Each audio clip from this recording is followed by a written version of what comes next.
안녕하세요, 최호섭입니다. 네, 올해 처음 인사드리는 것 같고 요즘에 좀 뜸했는데 네, 다른 일 때문에 좀 뜸했는데 다시 또 신기일전해서 올해도 재미있는 소식, 좀 좋은 소식들, 네, 여러 가지 정보들 많이 가지고 올 수 있도록 하겠습니다.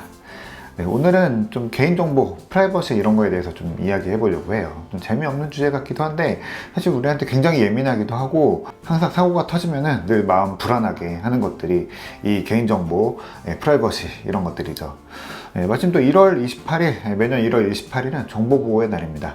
네, 정보보호의 날 이러니까 뭔가 엄청 공익광고 같은 그런 느낌도 드는데요. 아무튼 이게 글로벌로 정해진 개인정보 프라이버시의 날이라는 거는 한번 1년에 한 번 이런 날 계기로 얼마나 우리가 잘 지키고 있나 이런 걸 한번 생각해 볼 필요도 있을 것 같습니다. 최근에만 해도 LG 플러스 통해서 엄청난 개인정보들이 털렸는데요. 이제는 뭔가 좀 이런 사고에 대해서도 세상이 좀 덤덤해지는 것 같기도 합니다.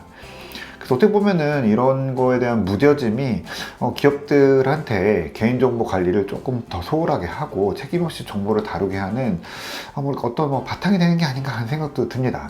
이게 사고가 터져서 진짜 큰일 났다라는 위기감이 아니라 우리 고객들의 정보를 흘렸다는 것에 대해서 좀 근본적인 긴장감들을 기업들이 얼마나 갖고 있는지 그걸 좀 잘 모르겠습니다. 네, 그러니까 자꾸 이런 사고들이 반복이 되겠죠. 그런데 또 다른 한편으로 보면은 이런 보안 위협이나 해킹 같은 거는 진짜 점점 더 고도화되고 있죠. 아마 모르긴 몰라도 유출이 됐는지 지금까지 모르고 있는 경우도 많을 거예요. 아마 그 규모가 더 클 거다라는 얘기도 있거든요.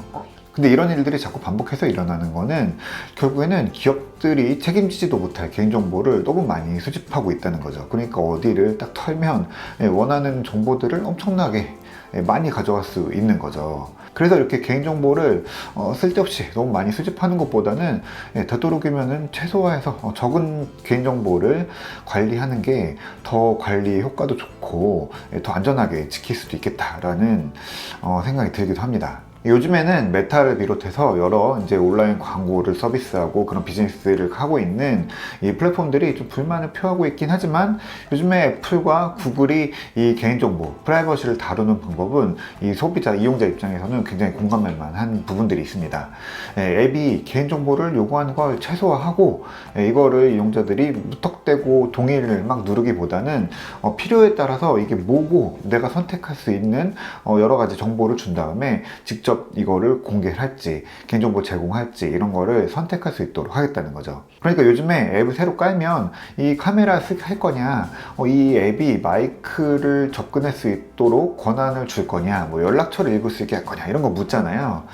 이런 것들이 실제로 내가 아니요라고 하면은 그 앱에 내 개인정보가 제공되지 않습니다. 그래서 이걸 꼭 전송해서가 아니라 그 앱이 아예 이런 정보가 있다는 걸 접근하지 못하도록 뭔가 이렇게 장벽이 쳐지는 거죠.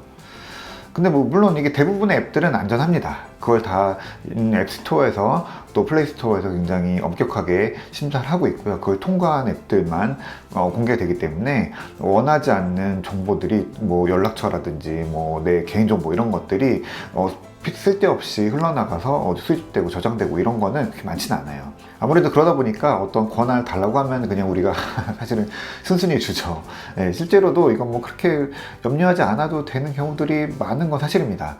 뭐 필름믹 프로 같은 이런 카메라 앱에 카메라 권한을 주세요, 마이크 권한을 주세요 라고 하면은 당연히 줘야 되겠죠. 그 권한이 없으면 그 앱 자체가 어떤 역할을 하지 못하기 때문이죠.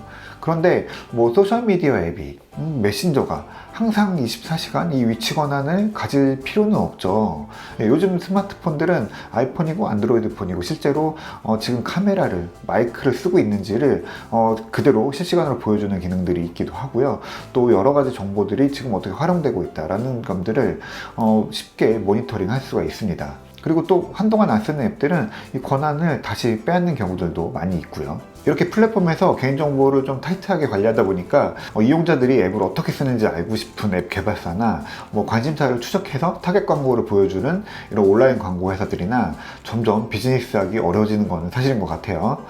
그러니까 좀 좋을 때 적당히 했어야지 라는 말이 나오긴 하는데요. 그래도 아직 이 스마트폰의 개인정보 기능들, 이런 기능들을 잘 모르고 그냥 무조건 동의를 누르시는 분들이 많죠. 이런 프라이버시에 대한 설정들, 이런 것들을 굉장히 여러 가지가 있는데 몇 가지는 좀 생각해 볼 필요가 있습니다. 그래서 요즘에 이 OS들을 보면은 이 뭐 아이폰부터 보자고 하면은 설정에서 개인정보 보호 및 보안 항목에 들어가서 위치 서비스를 한번 살펴보세요. 그러면 지금 이 내 스마트폰에서 위치 정보를 쓸 수 있는, 활용할 수 있는 앱들이 지금 어떻게, 그리고 또 언제 사용했는지 이렇게 리스트를 보여줍니다. 이거는 뭐 아이폰뿐만 아니라 안드로이드도 마찬가지예요. 폰마다 다르지만 설정 들어가면은 보안이나 개인정보 보호 같은 메뉴에서 이 권한 관리자들이 있어요. 그래서 지금 어떤 앱이 어떤 정보에 접근하는지 볼 수 있고요. 위치 정보도 마찬가지로 이렇게 어떤 앱들이 이렇게 위치 정보에 접근할 수 있는지 이런 걸 볼 수 있습니다. 이게 항상 확인해야 되는 경우도 있고, 어떤 앱들은 뭐 앱 실행할 때만 쓸 수 있고, 아니면 또 24시간 언제든지 열어볼 수 있는 그런 권한들이 부여가 되어 있죠. 그런데 또 이 앱들한테 이렇게 권한이 주어진 걸 보면은 뭐 예를 들어서 이런 날씨 앱 같은 경우에는 백그라운드에서 항상 내가 있는 곳의 현재 위치를 알아야 되니까 항상 공개할 수가 있죠. 근데 만약에 뭐 배달의 민족이다 그러면은 배달의 민족 앱에 내가 위치 정보를 24시간 항상 제공해야 될 이유는 없죠. 이거는 뭐 은행 앱이나 아니면 뭐 진짜 뭐 지도 앱이라고 하더라도 항상 내 위치를 이 앱들이 알게 할 이유는 없잖아요. 그럴 때는 이렇게 사용하는 동안으로 이렇게 딱 지정해 놓으면은 지금 내가 앱을 쓰지 않는 동안에는 위치 정보를 가져갈 수가 없습니다.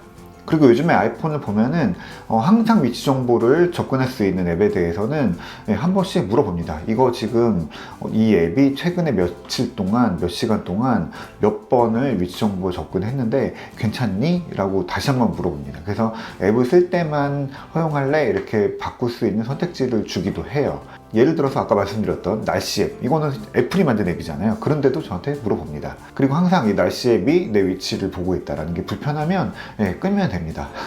네, 아주 간단해요. 그리고 아이폰에는 추적이라는 메뉴가 있거든요.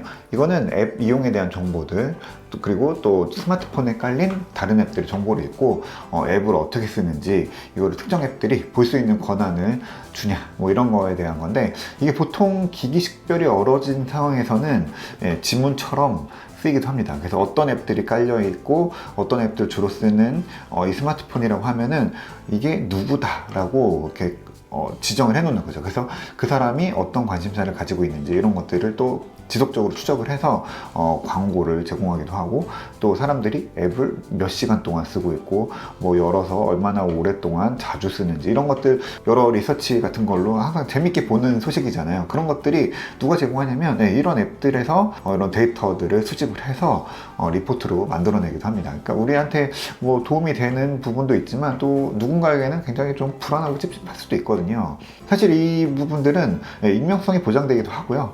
우리한테 해를 끼치는 개인정보 유출 이런 건 아니어서 이걸 켜두는 게 웹 개발사들이나 온라인 광고 시장에도 좋고요. 이렇게 크게 걱정할 건 아니긴 한데, 사실 그동안 이렇게 여러 가지 정보들을 가져간다, 어떻게 쓴다 이런 거에 대해서 명확하게 공지하지 않고 무턱대고 수집한 것에 대해서 사람들이 불만을 갖고 불안하게 느끼기 때문에 이걸 권한으로 따로 만들어서 제시를 했고, 또 사람들이 이걸 제공하지 않겠다라고 누르는 것도 그동안에 이 개인정보를 업계가 어떻게 관리했는지에 대한 대가를 치르는 게 아닌가 싶습니다. 이 밖에도 뭐 마이크나 뭐 카메라, 연락처 접근 권한 같은 것들이 스마트폰에 가득 있습니다. 저도 이런 거 좀 하나하나 설명드리는 콘텐츠를 만들어 볼까 생각을 오래 했었는데 재미가 없을 것 같긴 한데, 또 생각해 보니까 사실 우리 굉장히 중요한 부분이기도 하고 필요할 것 같기도 해서 좀 고민을 해보고 있습니다. 그래서 애플에서도 이걸 좀 재밌게 풀어본다고 해요. 애플스토어에서 1월 28일부터 이 개인정보를 스스로 관리할 수 있는 방법들을 알려주는 투데이 애플 세션이 시작된다고 해요. 뭐 광고는 아니고요. 사실 이런 걸 한다고 제가 들어서 생각해보니까 이런 것들을 나누는 게 되게 중요하다라는 생각이 좀 들더라고요. 이렇게 따져보면은 우리가 뭐 그림 그리고 음악 만들고 사진 찍는 거 이런 거 투데이 애플에서 우리가 많이 교육받고 가끔씩 가서 해보고 굉장히 재밌게 익혀보고 있잖아요. 뭐 그런 것처럼 이렇게 기기를 잘 활용하는 방법 중에서 내 기기, 내 정보를 지키는 방법을 알려주는 거 굉장히 중요한 일인데 그게 없었던 거더라고요. 뭐 다른 세션들처럼 홈페이지에서 투데이 애플 세션 이제 언제 열리는지 보고 맞는 시간에 예약을 하면 되고요.